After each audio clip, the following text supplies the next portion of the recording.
As the 40s dawned, America was a nation of 132,122,000 people.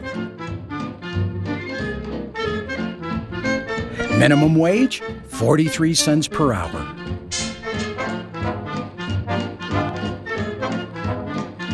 If you were born in this decade, you could expect to live for 68.2 years if female,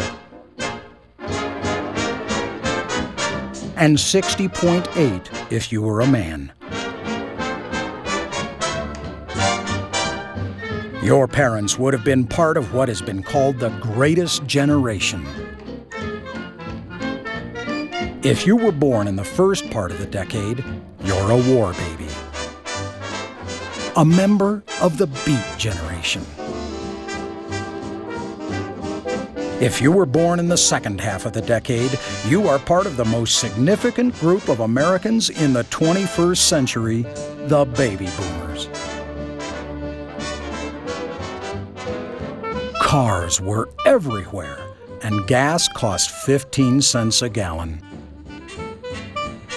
The average cost of a new home was $5,600. While only 55% of Americans' homes had indoor plumbing. And America's farmers had to make do without electricity. If you were born in the 40s, your decade began with the election of Franklin Delano Roosevelt to an unprecedented third term. The country was isolationist. American workers finally got the 40-hour work week. Nylon stockings went on sale for the first time. And Glenn Miller wrote the decade's signature song, In the Mood.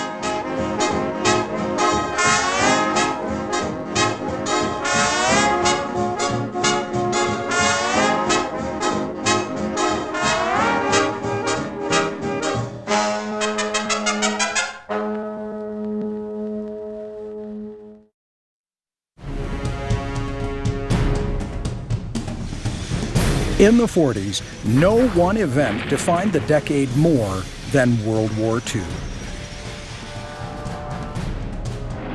A war America was plunged into by a sneak attack on Pearl Harbor on December 7, 1941. A war America won 4 years later in 1945. Victory was celebrated with great jubilation.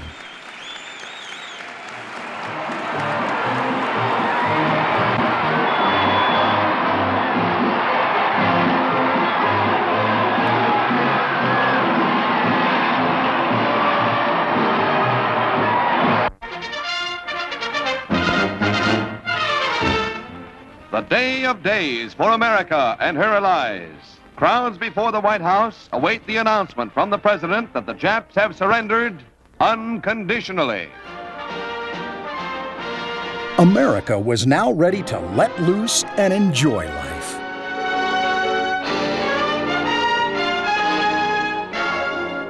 In no country in the world does the average citizen have a greater money investment in his home than in the United States of America. In the number and variety of devices which make for pleasant and comfortable living, the American home surpasses all others.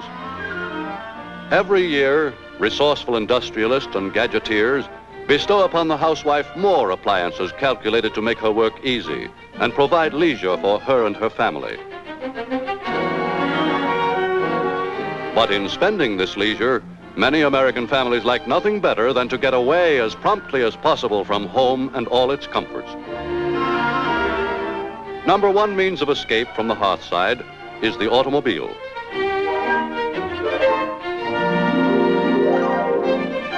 Number one nighttime amusement is the motion picture.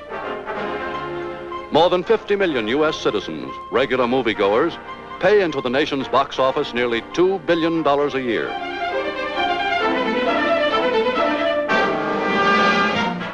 Sports are another favored attraction. Gregarious and uproarious and agreeably sedentary for spectators, they are a welcome refuge to the millions of Americans who would rather be out with crowds of their fellows than cooped up at home.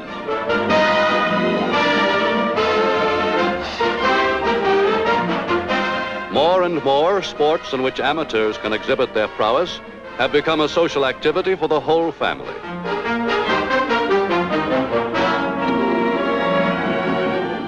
And when the last game is over, the last movie out, the American citizen has a final alternative to home in another currently flourishing institution, the nightclub.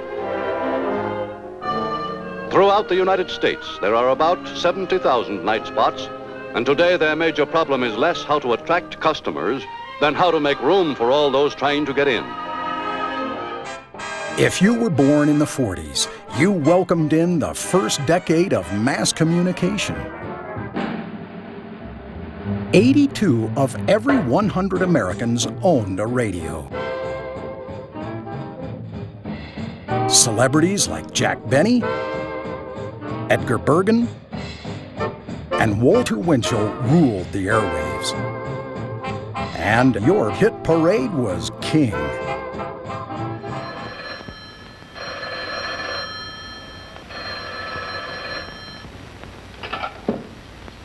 Hello. This is a nationwide radio survey. Were you listening to your radio just now? No, I am not. Were you listening to your radio just now? Why, yes, I am. To what program are you listening, please? What program? There must be some law. I am the law. Why, I'm listening to the radio theater. Of all the peoples of the world, the Americans stand most in fear of a moment's silence. For 82 out of every 100 U.S. citizens, radio provides each day in the year a sure and ever-present escape from their own lives into an ether universe of crackling news, music, costly entertainment, and romantic adventure. In recording U.S. listening habits, often strange and unpredictable, C.E. Hooper has made a profitable business of reporting the public's likes and dislikes to the industry and to the public itself. Hooper Ratings, the findings of this nationwide poll, although their accuracy is sometimes questioned, are accepted as convenient yardsticks for sponsors, producers, and performers alike. The survey indicates that the public remains stolidly faithful to the same radio performers year after year. Outstanding example of U.S. listeners' loyalty is Jack Benny, among the first 15 since 1934. To 20 million Americans, listening to the Benny program is a Sunday evening ritual.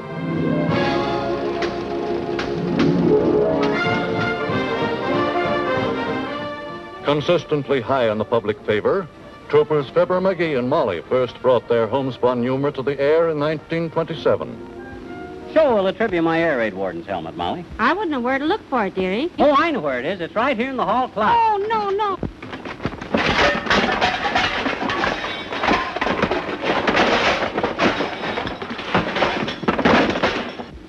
I gotta straighten out that closet one of these days.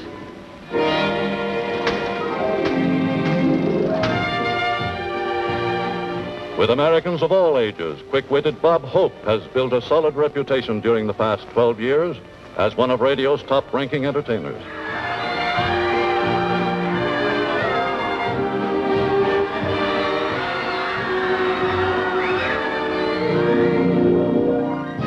The old comedy art of ventriloquism was brought to a new high level of popularity on the radio by Edgar Bergen, whose assistants, Charlie McCarthy and Mortimer Snerd, have by now overshadowed their creator as radio personalities.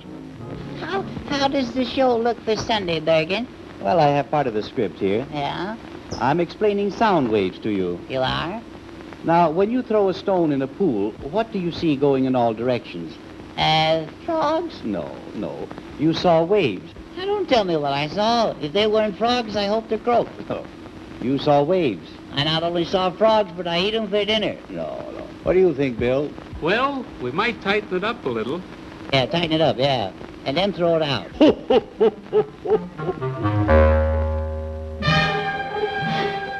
The only commentator regularly rated in the top 15, Walter Winchell dispenses Broadway gossip, last-minute scoops, and his own highly charged personal opinions on the affairs of the world in a breathless mixture for Sunday night listeners.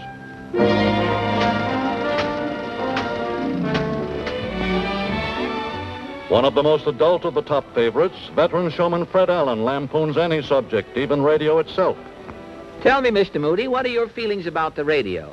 I don't hold with it, Bub. Displeases you? I don't hold with furniture that talks. Well, you have a radio. No, I had one in the hen house. Yeah?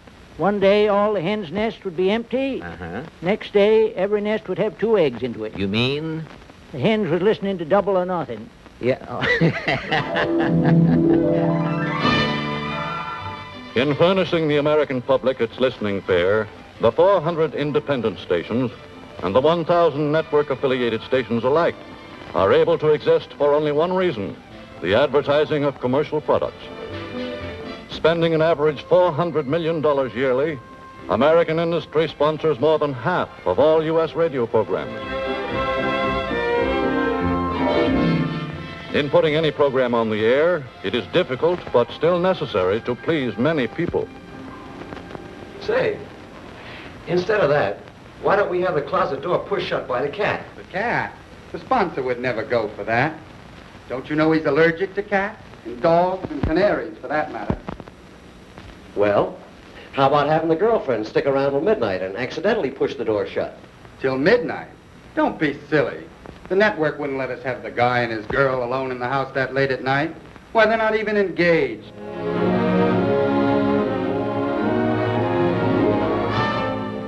I think you'll like our script for the new show, Mr. Dunham.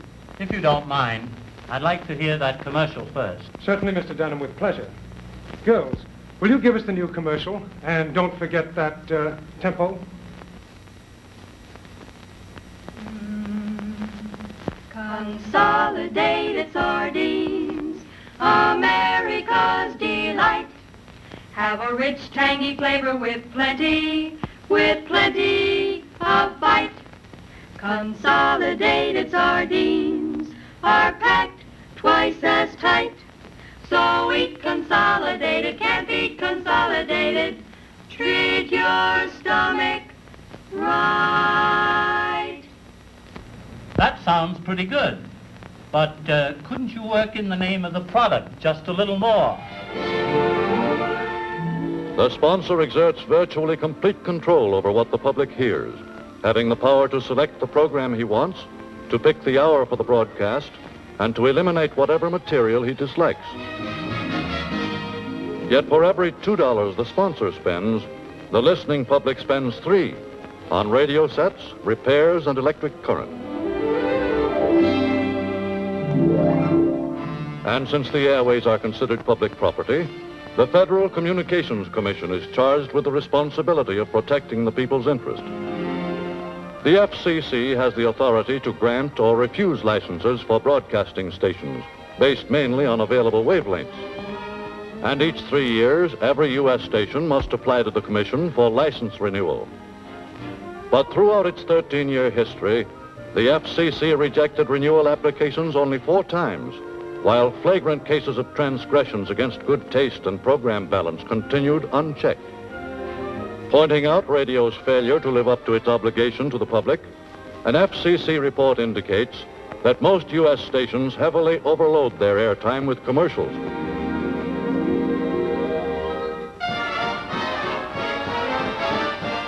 Guilty of such excessive commercialism are the thousands of programs of recorded music, which consume the bulk of airtime on most small stations, and are often sponsored by as many as 15 different products in an hour's broadcast. Depressed by radio's blatant commercialism and appalled by its listening fare is 74-year-old Dr. Lee DeForest, one of radio's inventors. To the National Association of Broadcasters, New York City. Gentlemen, what have you done to my child, the radio broadcast? He was conceived as a potent instrumentality for culture, fine music, the uplifting of America's mass intelligence. You have debased this child, dressed him in rags of ragtime, tatters of jive and boogie-woogie. While admitting that there is considerable need for improvement, the industry itself replies that it still sends the public many noteworthy programs, which are too often overlooked in the general criticism of radio. The broadcasters point proudly to their news programs, most popular of any type of radio presentation, allotted 20% of all time on the air. And no other country in the world gives its listeners such complete radio coverage of sports events.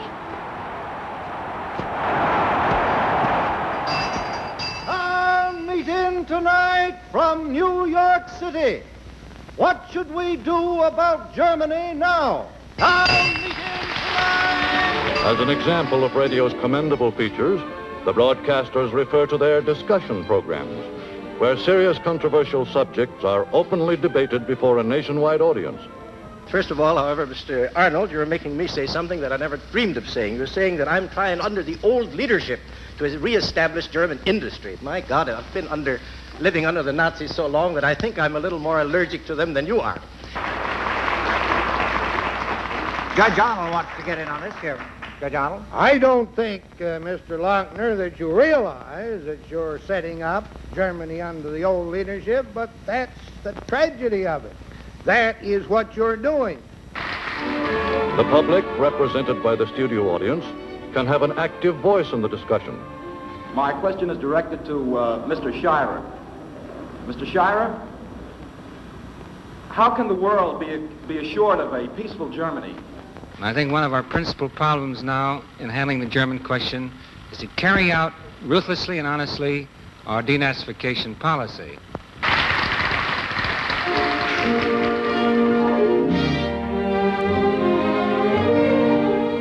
The networks are proud that they have enabled radio pioneers like Norman Corwin to present experimental programs in new dramatic forms.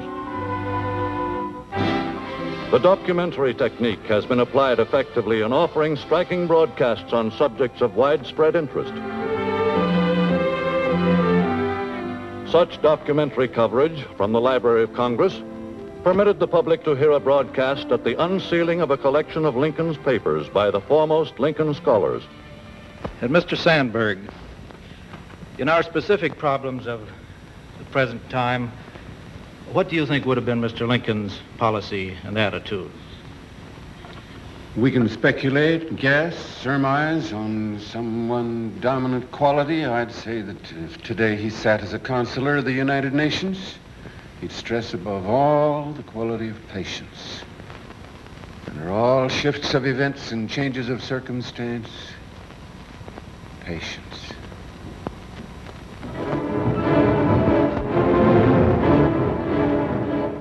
Truly great musical talent is available to the U.S. public via radio. Although a relatively small percentage of listeners tune in on classical music, the networks have spent millions of dollars to present artists like Arturo Toscanini, who have been a considerable influence in improving America's musical taste.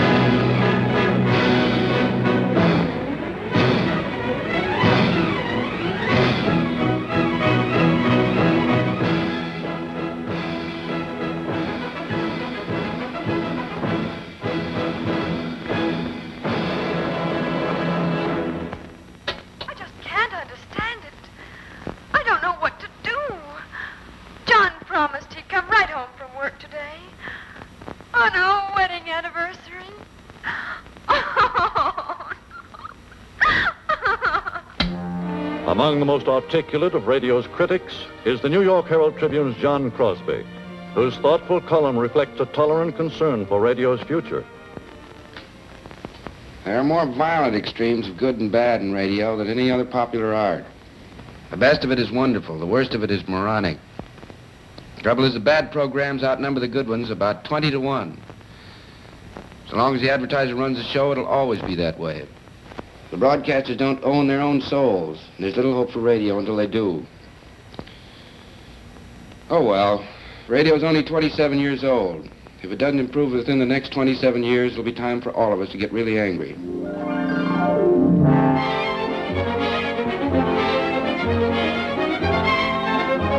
Typical of entertainment which most critics of radio deplore, but the public enjoys, are the many types of audience participation shows. Now, if you answer this question correctly, madam, you win $50. So try hard. Who was the father of our country?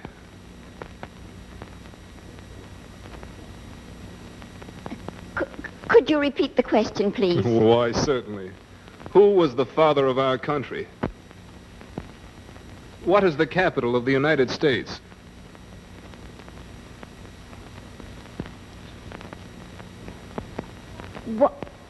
Washington? Right. Give that lady those 50 crisp dollar bills. High in the public favor are the elaborate clam bakes in which studio visitors competing for expensive prizes are encouraged to make fools of themselves. Listen carefully for the animals now. Many queer sounds are heard on a farm. From the barn comes the sound of contented cows. Moo! Quite a while, Mrs. G. To herald the day in his usual way, you'll hear the old rooster say... They missed him. Still doing his best to outdo the rest, the shaggy old dog yelps. Not to be outdone when he sees the sun, the cute little duck goes... To top off the din, all the pigs chime in. And the clear miss. Well, Mrs. Greenwich, you failed to get him 4 out of 5 times. So, men, who is the better half of the Greenwich family?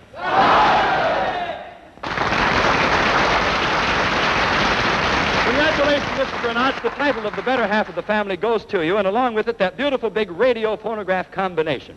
And for being such a good sport, Mrs. Granach, we'd like you to accept this brand new electric washing machine.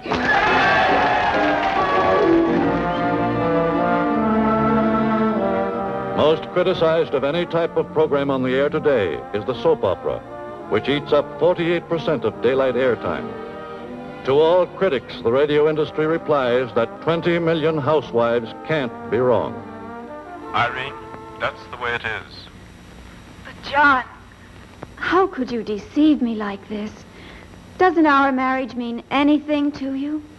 It's hard for me to say this, Irene, but Eleanor and I love each other.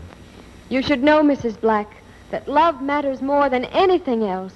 Don't talk to me about love, you vampire. Irene, we're but straws in the wind.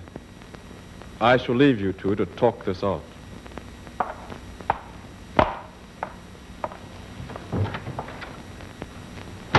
I'm sorry, Mrs. Black.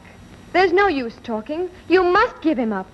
You dare to talk to me like that, you love thief? Get out of my house. I don't give up this easily, and don't forget it. Will Irene succeed in recapturing John's love? Will John go back to his job and return to his wife and children? For the answer to these human problems, listen in tomorrow, same time, same station. Time marches on.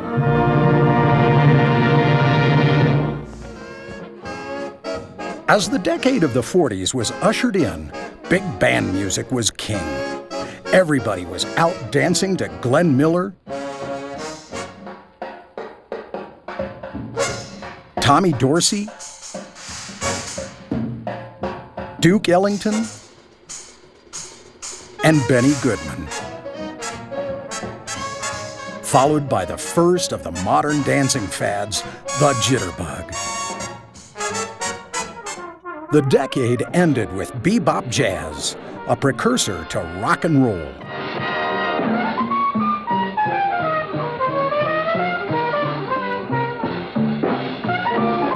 The biggest news of music's boom year of 1943 was made by America's union musicians.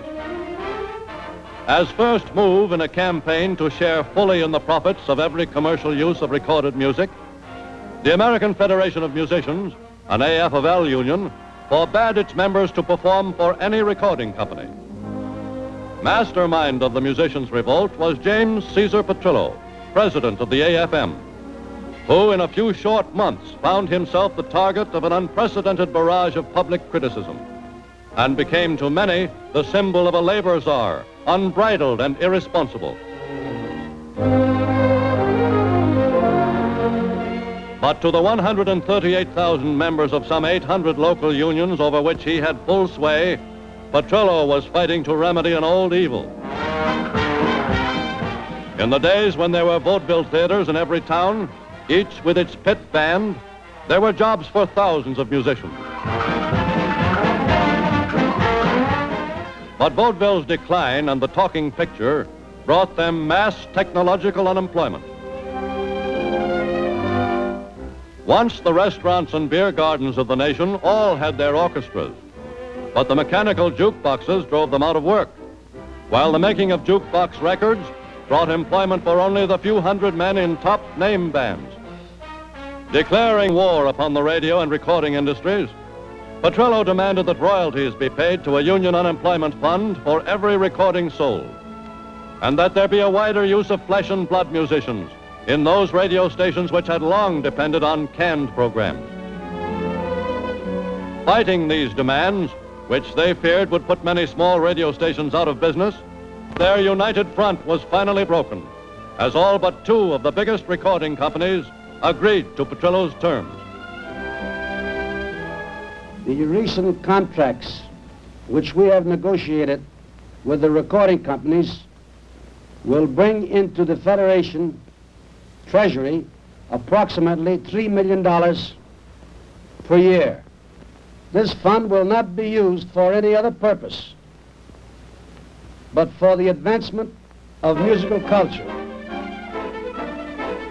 In Tin Pan Alley, legendary home of America's tunesmiths, publishers and composers whose incomes had suffered from Petrillo's ban on recordings prepared to catch up with a boom in the music world unparalleled since those flush days of the 20s, symbolized for Broadway by the late, great George Gershwin, who made popular music respectable.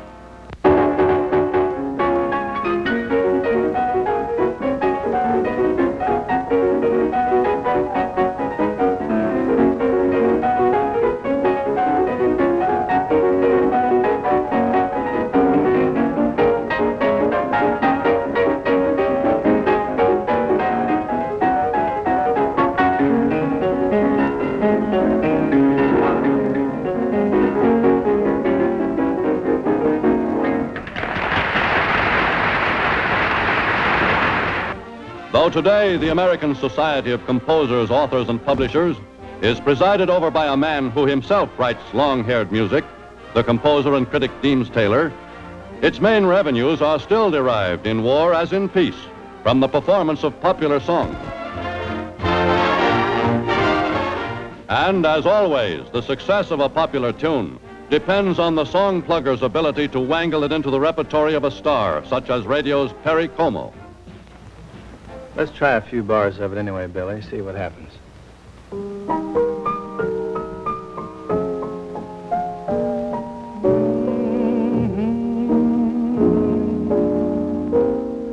There's nothing more to say.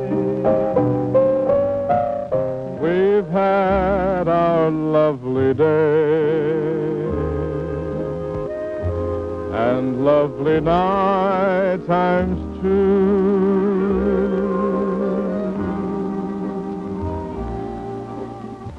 We loved and lost, dear. What's gone is beyond recall. Still it was better than never to have loved at all. A popular song is in the money if it reaches Variety's list of the 15 best.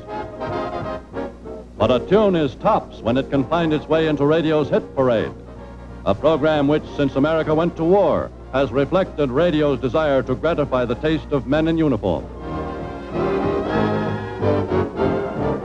Put your arms around me, honey, hold me tight, huddle up and cuddle up with all your might.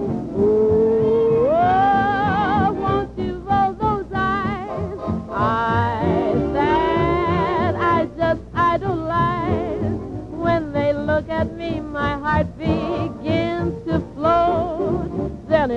starts a-rocking like a motorboat.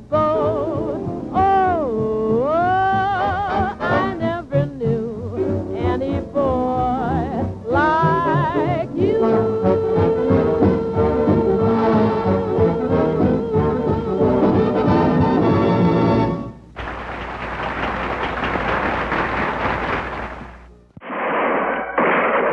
For the first time, Americans could not only hear their favorite shows, but they could see them in the new media of television. Such was the case with the Lone Ranger and his faithful stallion, Silver.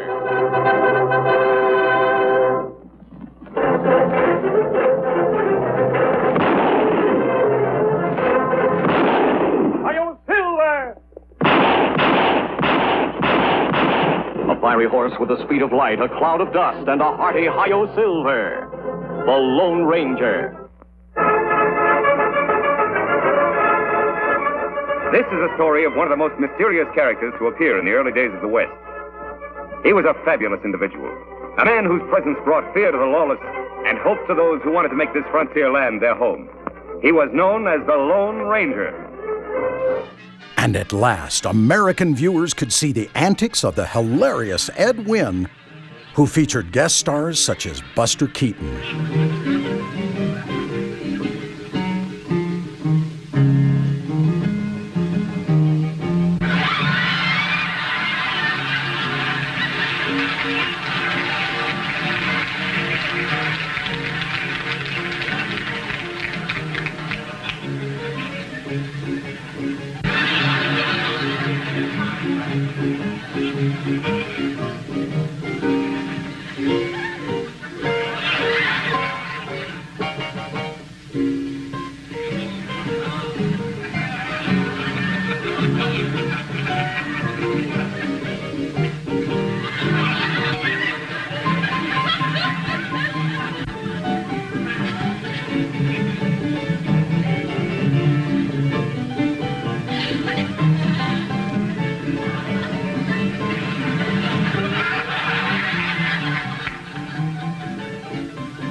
In the 40s, John Wayne comfortably slid into more mature westerns, such as the 1947 film Angel and the Badman.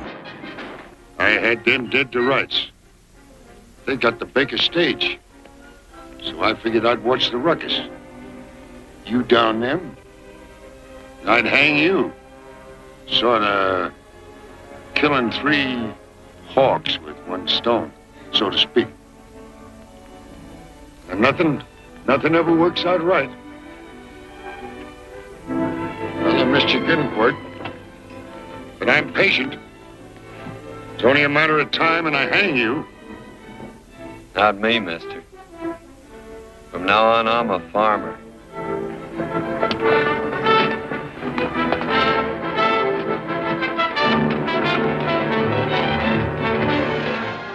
In the 40s, your parents were the first wave of hysterical fans who swooned over pop idols such as Judy Garland and Frank Sinatra. And so sick of trying, I'm tired of living, but I'm feared of dying. And old man River, he just keeps rolling.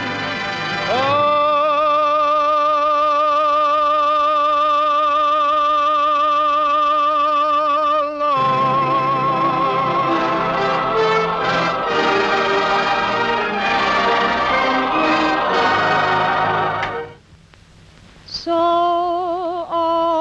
always look for the silver lining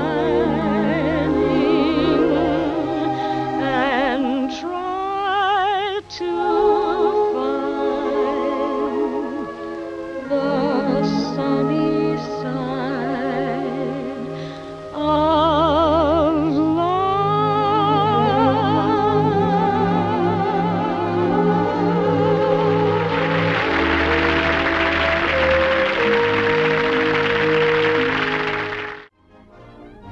Nobody was more suave than Cary Grant.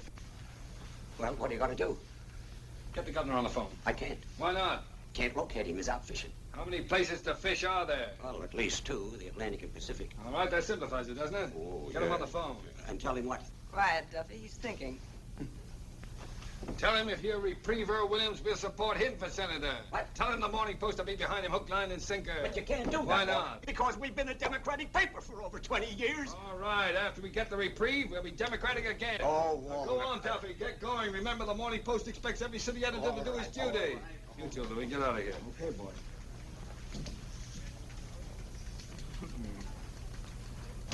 Well, Walter, I see you're still at it. It's the first time I ever double-crossed the governor. What can I do for you? Well, would you mind if I sat down? There's been a lamp burning in the window for you, honey. Here. Oh, I jumped out that window a long time ago, Walter. And of course, Bela Lugosi and Boris Karloff haunted your parents' nightmares.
In that safe. So? I thought you should have them. I wanted to get them for you. Mademoiselle will pardon when I need help. I ask for it. You go back upstairs. Sorry, you misunderstood. Go at once.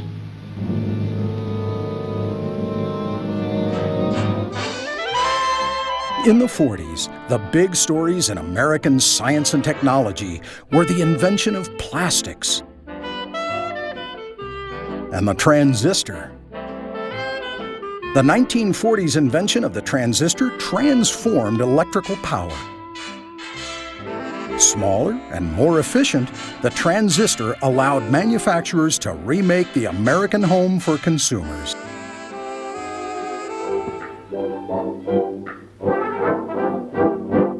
With the shortage of domestic help, labor-saving kitchens are the plan of the future. Dorothy Carless, the well-known singer, and her musician husband, Eugene Peeney, have decided that their dream kitchen will be an all-electric affair. Whether it's cooking or any other domestic task, all the drudgery will be taken out of it in the home of tomorrow by a simple turn of a switch.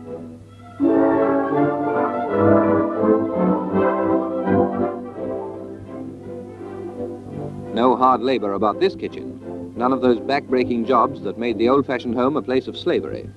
And the food can always be relied on to keep fresh in the refrigerator. A great help when you don't want to go through the business of shopping each day.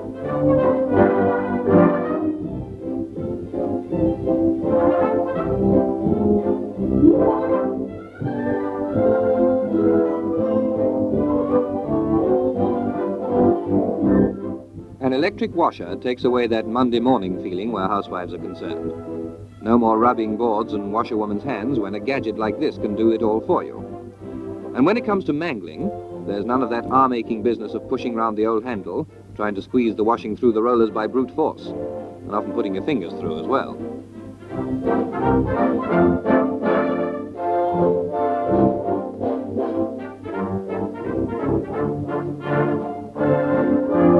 When the washing's done, this electrically heated cupboard cuts out the old game of hanging the clothes round the kitchen fire, keeping all the heat from you so that you slowly freeze. The hot air grating gets the drying done quickly and keeps it out of the way. Like transistors, plastics changed America.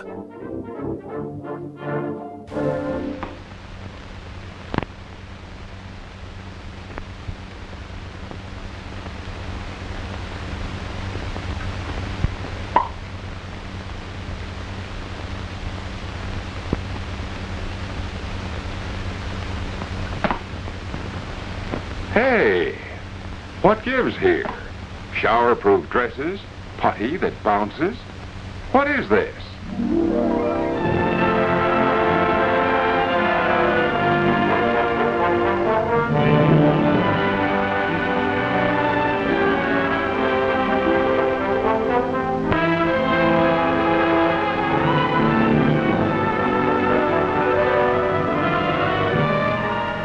Silicones.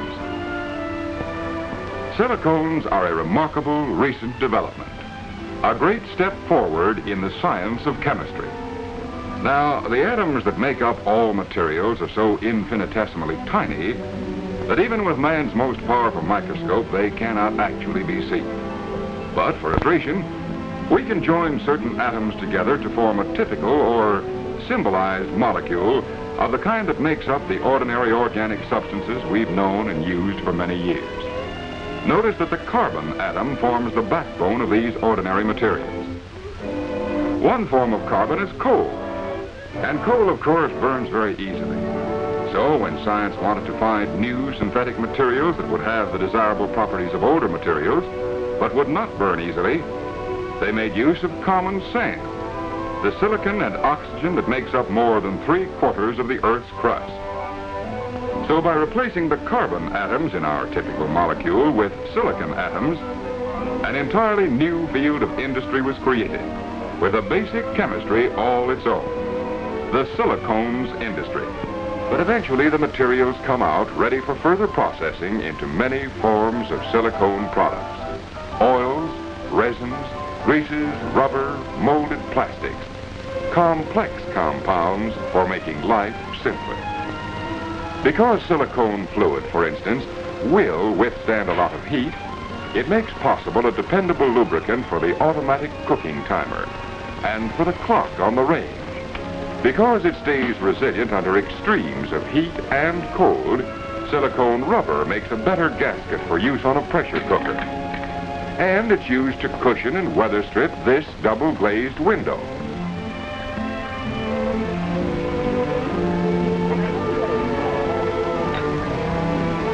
And here, at long last, is the very peak of modern progress. Oop, has this ever happened to you? Especially in those quaint, slant-floored old tea rooms where George Washington did practically all of his sleeping?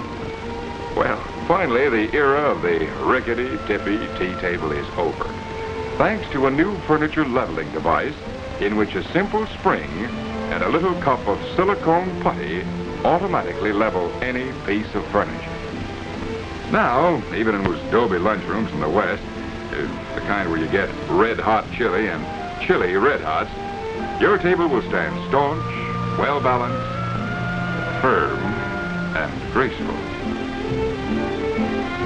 Another silicone fluid is now being used to reduce vibration in automobiles by serving as a viscous or fluid damper on the crankshaft of the engine.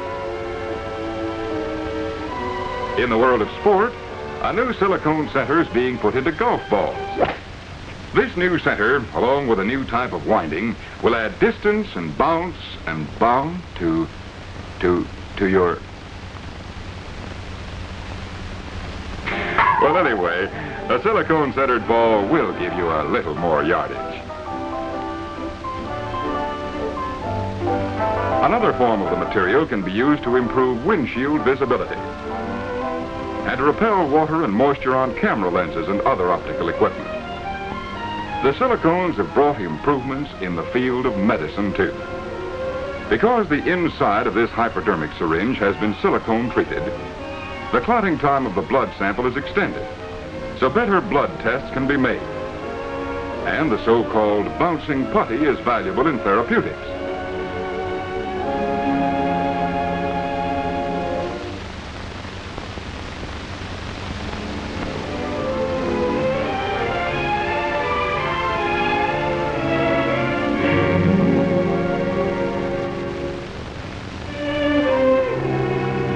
And so, although life's little annoyances will probably go on happening at just the wrong moments, the silicones may well bring us new ways of overcoming them, as well as new comforts and conveniences we haven't even thought of yet. For just as the chemistry of carbon has brought us almost limitless progress, so does the chemistry of silicon promise us a fascinating and eventful excursion in science, a science of new opportunity and achievement. The science of the silicone.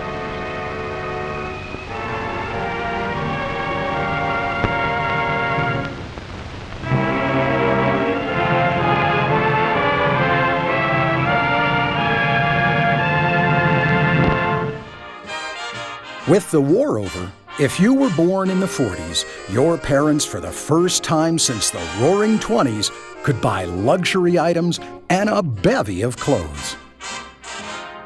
Through advertising, Mom was introduced to a whole new collection of beauty items.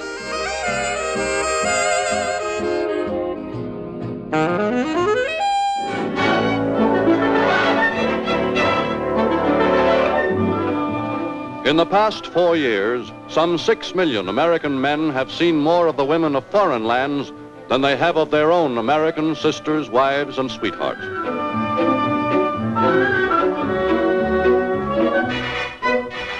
In England, Italy, France, and even conquered Nazi Germany, they have been able to observe at first hand and to admire a type of beauty rarely seen on Main Street.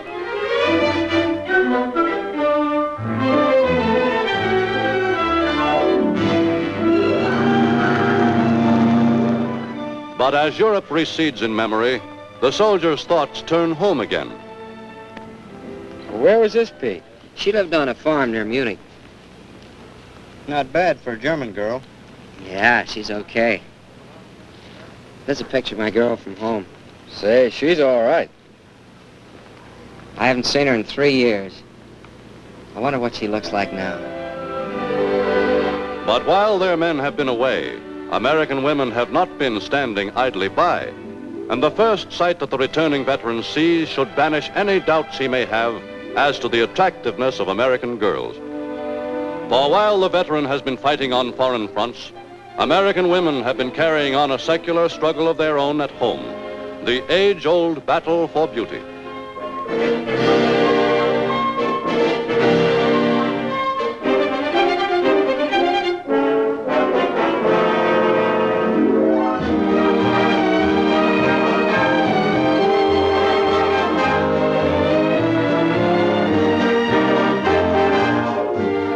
In our desire to be beautiful, to have poise, to be well-groomed, whether we run a household or tend a machine in a factory, we women are just being women.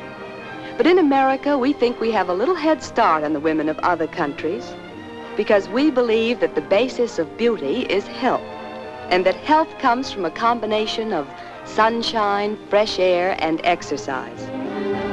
Of course, we've all been told you can't buy beauty in a bottle or jar. But the American girl from 13 to 70 spends $1 billion, that's $1,000 million every year, trying to prove that that old adage is the bunk. We have the money to spend, and we want all the lovely smelling soaps, lotions, and glamour goo we can get with it.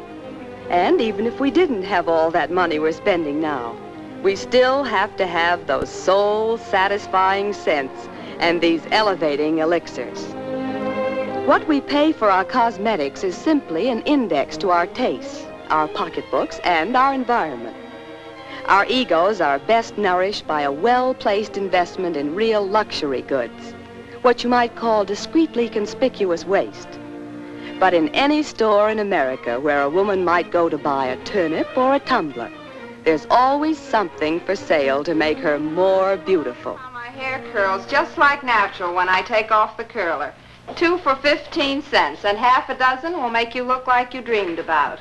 You can be beautiful for less than half a dollar. Go to bed and wake up surprised.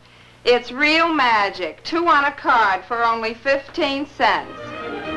Today, the American beauty business is one of the largest consumer service industries in the country. Cosmetic manufacturers produce almost $500 million worth of merchandise during the war in spite of all restrictions. And with the coming of peace, their output has risen steadily. In an industry as highly competitive as cosmetics, smart packaging is half the sales battle. For most women are attracted as much by the package as by the product.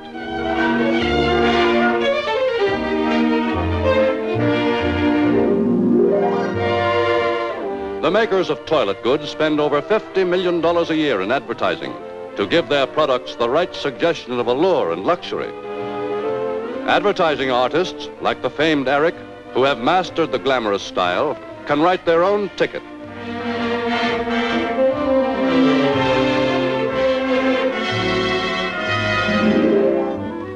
What beauty care means to a woman's morale was discovered in American war plants.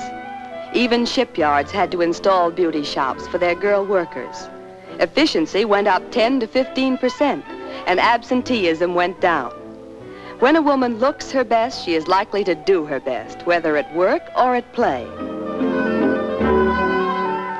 The big stores and smart shops have us thoroughly sold on the idea of individuality in our cosmetics, such as specially mixed face powder.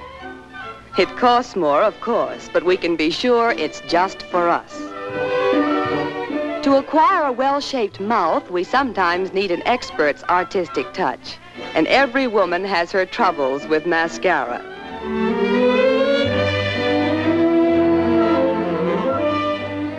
Massage comes ace high on the list of every beauty seeker who can afford it. Then there are sprays to relax the skin or to tighten it, exotic vapors and rays for wrinkles, and the face mask and bubble bath combination that makes you feel you are really the answer to a millionaire's prayer. For girls who get combat fatigue in the struggle, there are places in the country where the idea is just relax and let nature do the rest.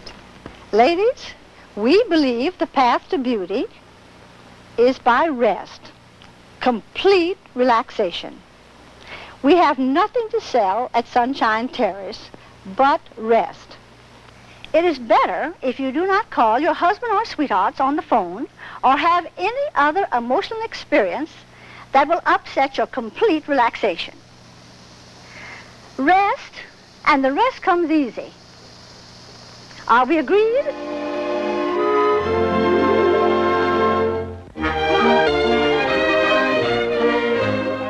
Beauty begins at home for the determined housewife who doesn't mind what the family thinks when she strikes a beauty-building pose. What happened to Mommy? There's one thing every woman wants, and it's awfully hard to get and awfully easy to lose. I mean a good figure.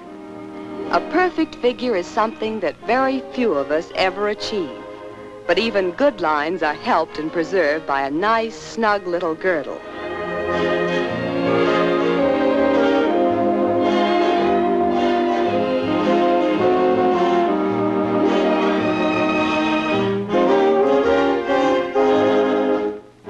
Now that the war is over, doesn't that two-way stretch feel good?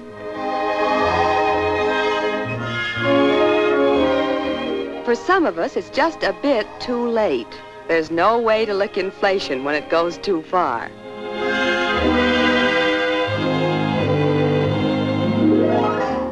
But a girl with any real spirit will throw herself wholeheartedly into the battle of the bulges. And for her, there are gymnasiums. Our gyms are different. If you don't mind a mauling, you don't have to work. The machines do everything. They beat you and knead you and pummel you and shake you. You just have to be able to take it.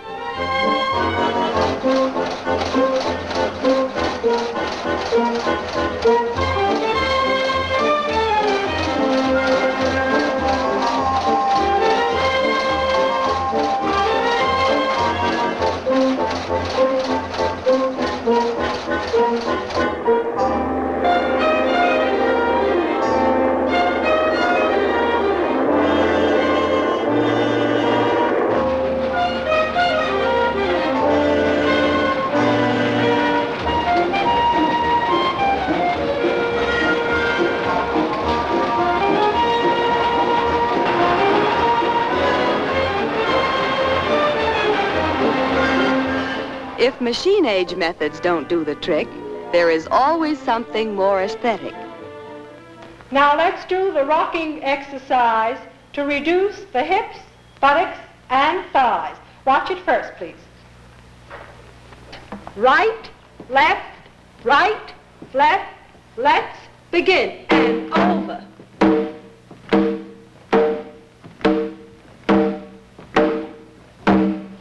Keep the body high.